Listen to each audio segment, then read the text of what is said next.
All right, Roy, we have new schools coming into the conference. It's getting bigger, and obviously the ACC basketball looks like it could be the greatest conference we've ever seen in the history of college basketball, right? Well, I think it is. I really do think it's the greatest conference. It's the greatest assemblage of so many teams with tremendous basketball history. Man alive, it's just gotten better and better and better, and I don't think any league will ever match up to what we have right now. And it's not just that these schools are great, there's some great tradition as well. We're seeing teams that have a history of success. Syracuse just made a Final Four as well, and Jim Boeheim comes in with 900 wins. And now we're seeing all these great coaches going at it. Fans, I know, love it, especially in the cradle of the ACC in North Carolina. In this conference, it's always taken basketball so seriously. Well, around where we live, basketball is the sport. There's no question, and yet we love our football, we love field hockey, we love all those. But basketball is the ACC. When you say ACC, people think basketball. And now, with the league we have, you say ACC basketball, they think the best league of all time. And as it grows, there are now talks of like an ACC channel. How important is that for basketball and for the conference? Well, I would hope we would look into every area that we can promote what we have, and I know nothing about the ACC network whatsoever. I barely know anything about basketball coaching, but I will say we should try to look into every area to promote this, because we really do have something special now. Yeah, give me a sense of where you feel like your team is as you head closer into the fall. You're starting to think about the Tar Heels for 2013-2014.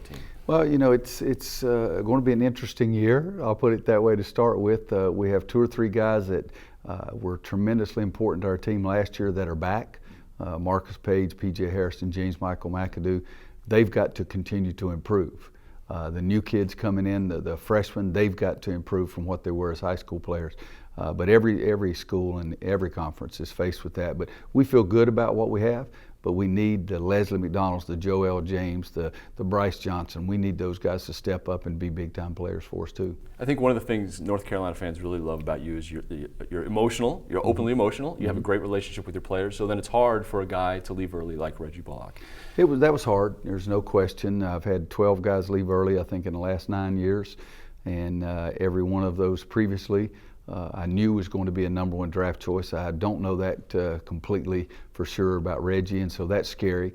But I think also, you know, you like those kids. You coach them, and then all of a sudden they're gone. That part's hard. It is emotional.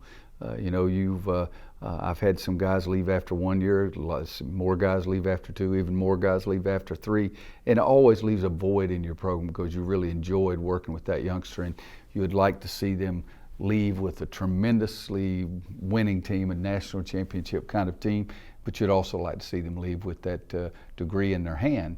But the rules we have, there's not any one rule that's perfect for everyone. I know your emotions also run deep with Dean Smith.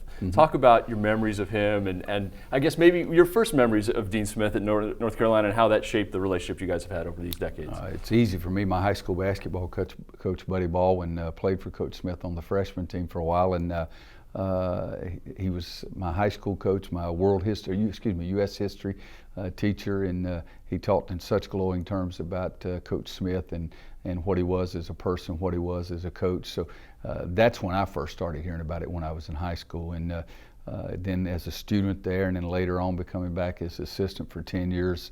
The legend grew because it was not just a legend, it was true fact. And he's the greatest person I've ever seen on the court, and even better off the court. Coach, thanks. Thank you very much.